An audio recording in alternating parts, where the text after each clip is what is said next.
Good morning, ladies and gentlemen. My name is Simon Taylor, and welcome to episode 120 of the FinTech Insider Breakfast Show from 11FS. In this show, we bring you the best and brightest from around the fintech and banking landscape every single weekday, straight to your homes, right here, live on LinkedIn at 8:30 British Summer Time. Today, I'm joined by Simon Torrance, who is the author of Fight Back and the presenter of the new Growth Playbook. On today's show, we're going to talk a little bit about how companies can grow their reach, grow their potential through the use of some well-researched methods, all presented in Simon's online course. Good morning, Simon. How's it going, sir? Very well, thank you. Great pleasure to be. I think it's your 120th show today. Congratulations. Thank you so much, and thank you for joining me on probably for our audience the most confusing show of two Simons whose last names both begin with the word T. I think it's quite unlikely. But as always, audience, if there's questions about that or anything related to the subject matter, you are welcome to leave them in the comment box. We love those questions. They help bring something else to the show. So do get asking your questions right away. But Simon, why don't you tell the audience who you are and what you do? Yes, so I'm an independent advisor to companies on business model transformation, fundamentally changing their economics so they can be more successful in obviously an increasingly digital world. And I also create joint ventures with corporates to tackle and address new opportunities that may be a little bit difficult for them to do internally. So I spend my time speaking with senior executives and leaders, trying to help them see how the world's changing and how they need to evolve their business models to stay relevant and profitable. And I think the world is seriously changing, isn't it? There's definitely a lot going on, and I think we'll get into some of those changes in a second. But I want to ask you as well about the new Growth Playbook. Like, what is the new Growth Playbook? Yeah, it's a online video program that I created 18 months ago, and it came about because a lot of people talk about business model change, and they say, and people from all kinds of sectors say we need to upgrade our business model. Our business model is the most important thing for driving financial performance. And what I found is that a lot of people had very different understanding of what that meant. And so I thought I would create an executive education program and that describes what business model transformation really means, give people examples of companies that have made that transformation, but most importantly, demonstrate the connection between business model and your financial performance. And so I spent about a year researching the financial performance of 1,000 publicly listed companies across multiple sectors, looking at where they were making their investments, where they were allocating capital, and what sort of results they were getting from that in terms of commercial and financial performance, and what business models they were investing in particular, and how that was impacting their overall capabilities. And what I found is a direct correlation between where you spend your money and what you get in terms of the type of business model that you operate. And so then I rather than write a book back then, I thought, well, I've got to be digital. And so I created an online course and put everything into the internet, and people can access that. I think what a way to scale that knowledge, and absolutely right. But I'm interested in the different business models at the risk of sort of giving people a sneak peek version of what's on the online video. There are different business models out there. What are your broad categories for those, and how do you tease those apart? Yeah, so what I did is look at the fundamental economics. So what type of asset or capital is a company focused on monetizing? So that's a starting point. And then what sort of returns do you get by investing in that type of business model?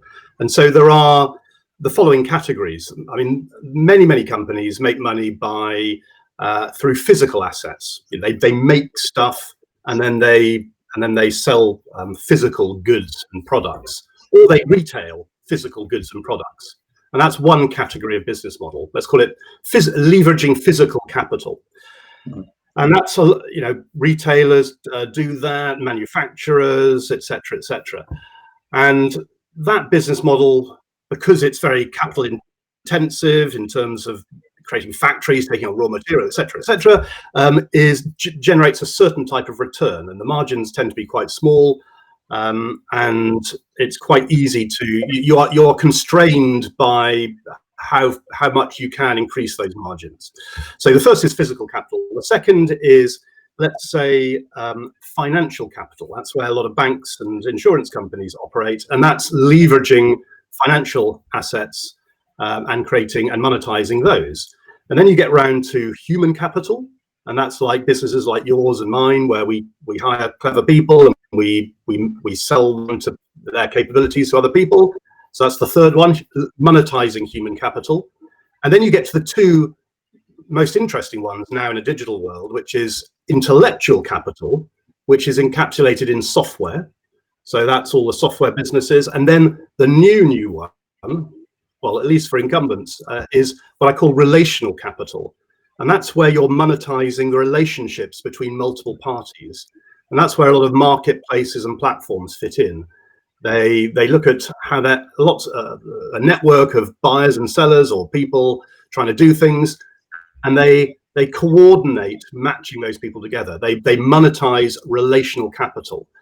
And what's interesting is that each of those 5 types of business model have different characteristics, and the ones that are the most powerful in a digital world are the last two, intellectual capital and monetizing relational capital, because the marginal costs are very, very low, near zero. So you can scale very fast, and that's why investors and VCs like those and pump a lot of money into them.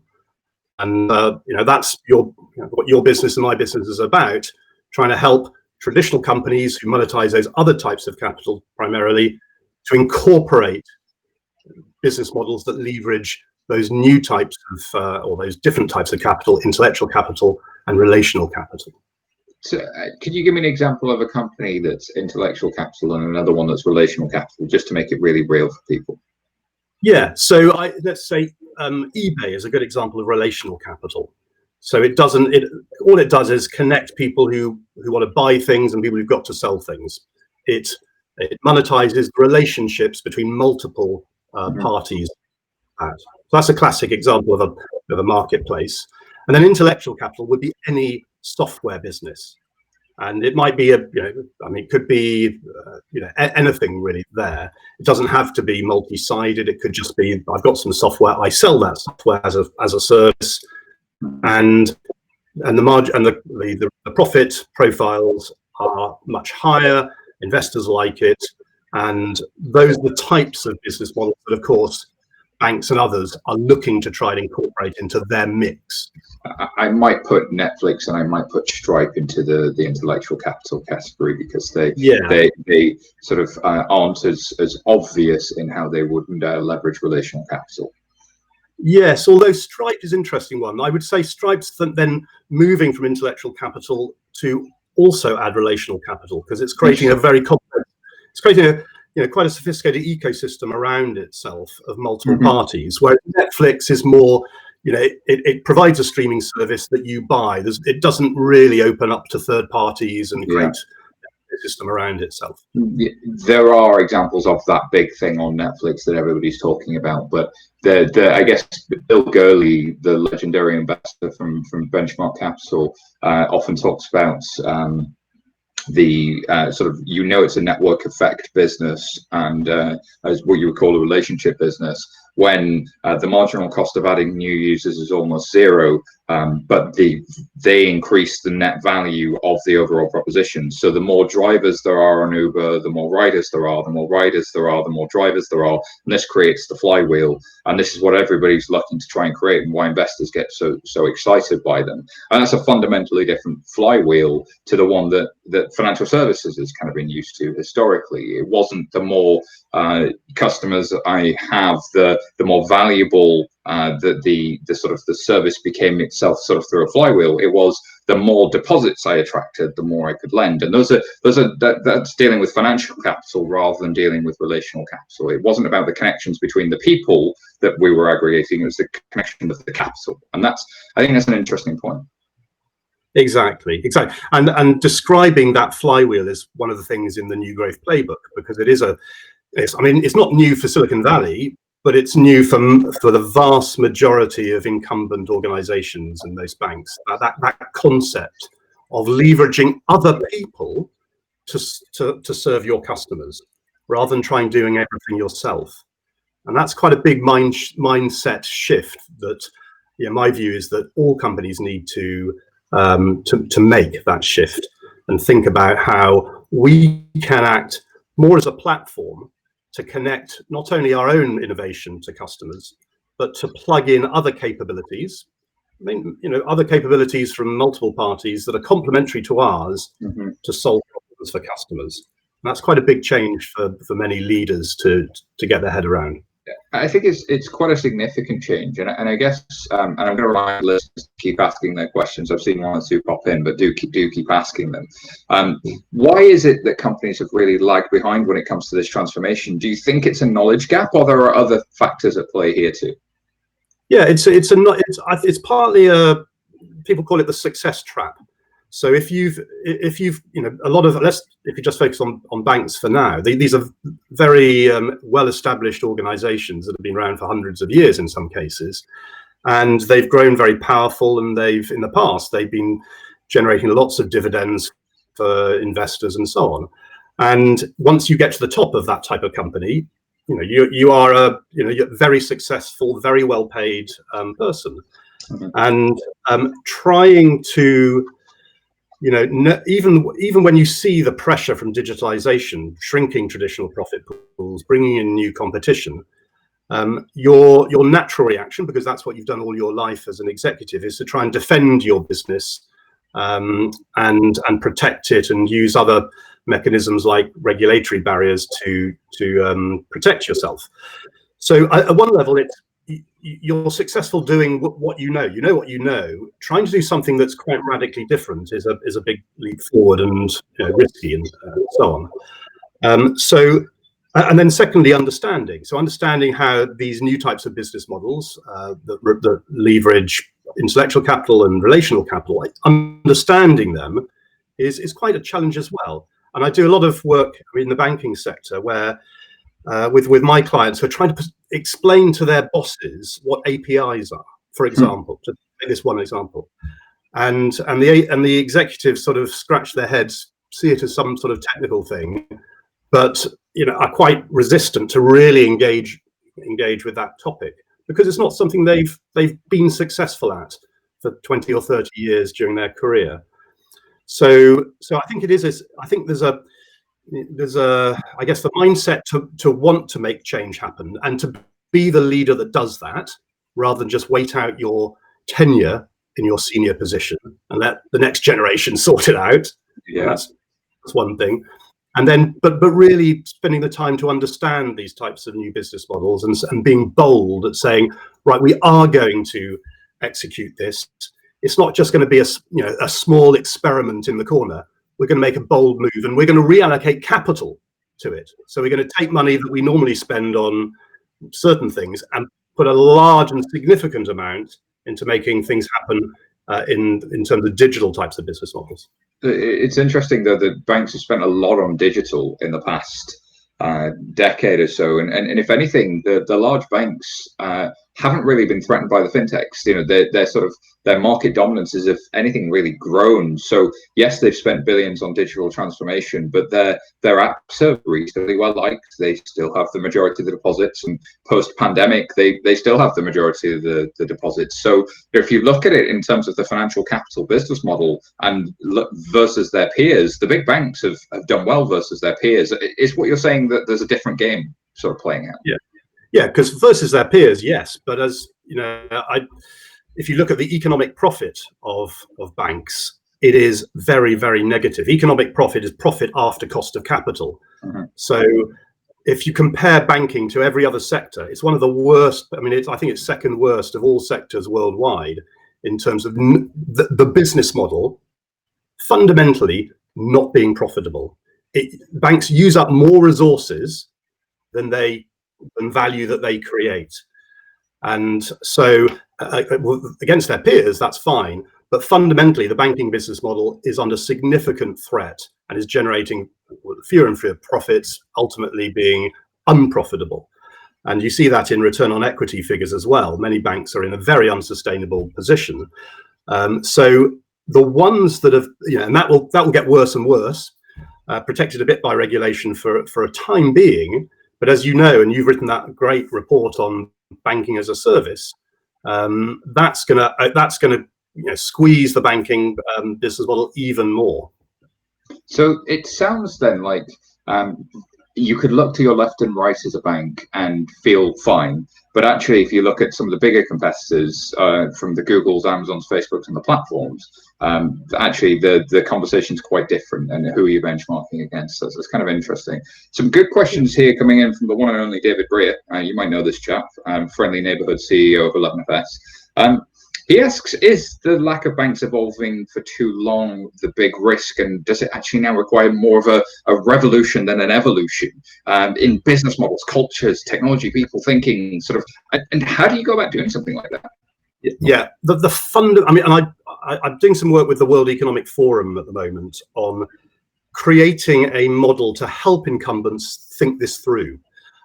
Because it's not just the financial services industry, it's lots of traditional industries that employ lots of people, and in the past have been, the bedrock of pension funds. So it's really quite an important question here about how we get big, powerful companies to reinvent themselves, as you say, revolution stroke evolution.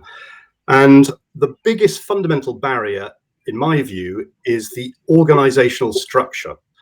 So unless we create a safe haven and a safe space for disruptive innovation, or let's call it breakthrough innovation, to happen, and we give the right level of resourcing to that, the right level of funding, attract the right level of people to work there, then we're always trapped by trying to do breakthrough innovation within the core business, where all the metrics and all the processes and all the culture is focused on delivering the existing business model. And that's the fundamental challenge. You have to break that. And in the banking world, we've seen a lot of innovation theatre going on, as you know, because you talk about it a lot as well, where let's try a few things on the side. But I think a lot of banks are waking up that, okay, we've had a nice time sort of testing things out, working with a few fintech or startups, etc. We've got to do this properly. We've got to really create a structure in which we can protect and defend the core business model, because that's where all our value comes today. And look at optimizing that and cutting costs and being efficient, etc. But we've got to create a space on the other side where we can create our own portfolio of fintech businesses. Why partner with them? Why let them nibble away at our lunch? Why not create our own and create our own platform businesses? And that's essentially, you look at some of the companies that have been successful at this, like I use Ping An, they're in the new Growth Playbook as a primary example of this, a big insurance company that said, we're no longer a financial services company. We're going to be a tech company that happens to own financial services licenses. And they made a very bold strategy to create a separate space where they could create businesses with business models that were leveraging intellectual capital and relational capital. And they've sort of skyrocketed since they did that. And I think that's the model that other companies need to adopt. As a reformed banker, I've heard a lot of banks say we're a tech company that does banking, but I think what you're saying is different, is the difference between innovation theatre and real bold intent and kind of space for this innovation to happen. And then do you think people get bogged down, and this was something David asked as well that I didn't get to, in the micro? They get talking about it, you mentioned this earlier, about APIs, features, and actually it's a little bit like people are copying the symptoms of success rather than the underlying core that led to the success. It's sort of we often talk at 11FS about the cargo cult, sort of people wearing the outfit of an aeroplane pilot and trying to move the levers and wondering why the plane won't fly, and actually they've not understood the fundamentals of lift or how you fly a plane. There's some fundamental differences there. So is the micro trap a trap? And then when creating this space, what's best practice to do that? Yeah, so I think you're right. That is probably one of the issues there. We're fiddling a bit, and rather than educating ourselves about how these new business models work. So back to Ping An, they spent real time looking at Alibaba, Tencent, and Silicon Valley companies, and working out why they were growing so fast. Why Amazon was growing so fast. They understood the flywheel, and then they said, the platform business model, let's apply it to ourselves. So actually spending the time at the very top of the company doing that, not leaving it to just the innovation team, is very important. And then in terms of best practice of reorganization, one of the best examples I like to use at the moment is BP, which is the oil company, which is under existential threat because we don't want fossil fuels increasingly.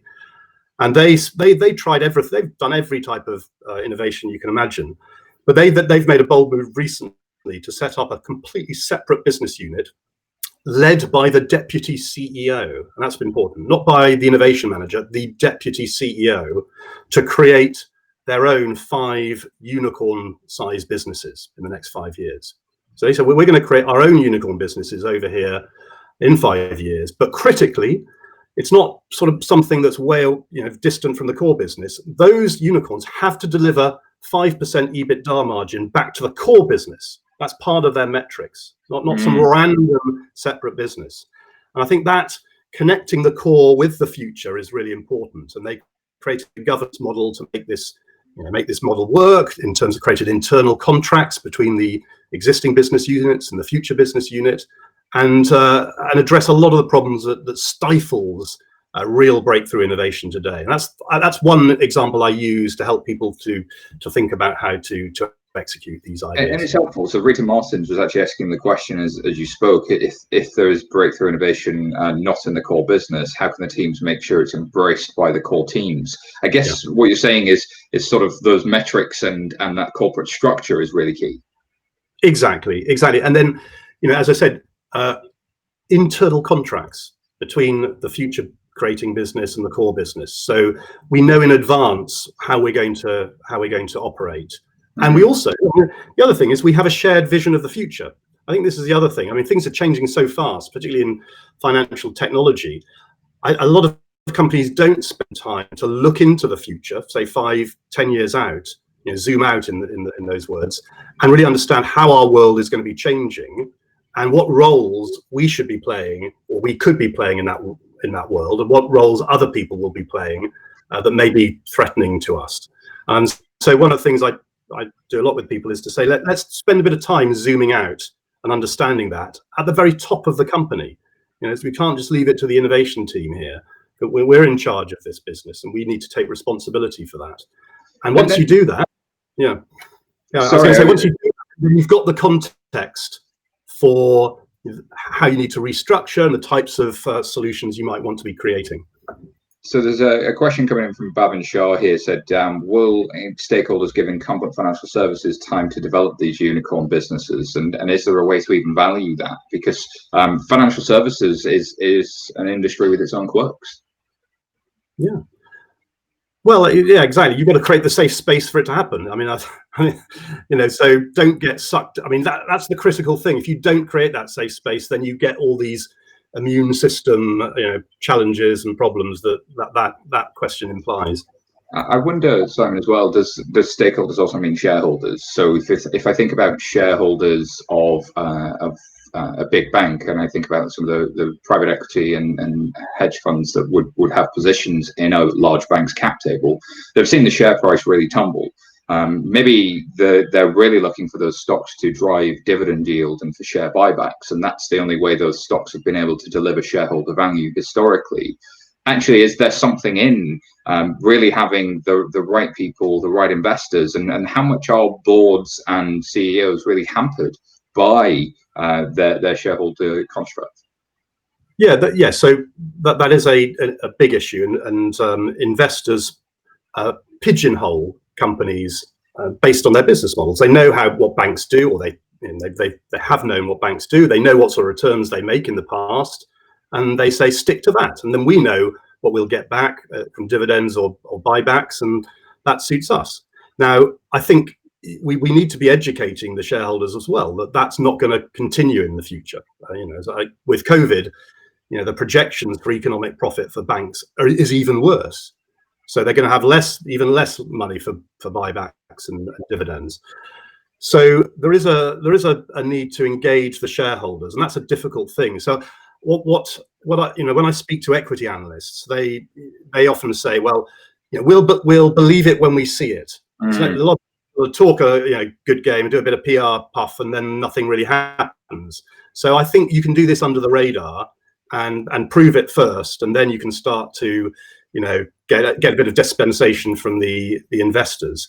And one of the areas I'm thinking that could be very good for that is corporate venture capital, because a lot of companies have a corporate venture capital arm, but they're investing arm's length in other businesses that other people's businesses that competitors could buy or use in the future. But why not take that money already ring fenced and use that to fund the future businesses that you can control, developed in a separate space like BP, attracting third-party entrepreneurs to come in, give them an equity stake in these vehicles and these businesses.